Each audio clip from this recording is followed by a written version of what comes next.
Binilhan ko na rin yung mga pamangkin ko ng projector para hindi na nila kailangan mag-akit baba kapag gusto nilang manood. Ang hassle din kasing i-akit baba ng projector kapag kailangan ko nang gamitin. Ito yung Magic Plus ng Aerox. Since bagong release to, sobrang mura pa niya. Kaya siya na lang yung binili ko. Sa box niya, yung kasama niya lang manual, remote, wire, and yung mismong projector. Sobrang laki ng price difference nito kaysa sa projector na ginagamit ko. Pero ito, Android 12 na to. Samantalang yung ginagamit ko is Android 11 lang. Para ko na rin talaga naka-smart TV dito kasi pwede kang mag-Netflix, YouTube, and marami pang apps. 12,000 lumens na rin yung brightness nito. Kaya sobrang linaw niya kahit nakabukas pa yung ilaw o kaya yung LED. It can play high quality videos na rin since 4K decoding na rin to. It means mas sharper and mas quality na rin siya kaysa sa normal na HD. Pwede mo rin ito i-connect sa cellphone kahit na iOS o kaya Android pa yan.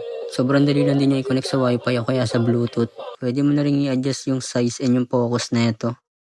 Sa Orange Apps ko to nabili. And since new release lang to, naka-sale pa to ngayon. Kaya kung gusto mo rin na sariling theater sa kwarto, ilalagay ko na lang sa profile ko yung link.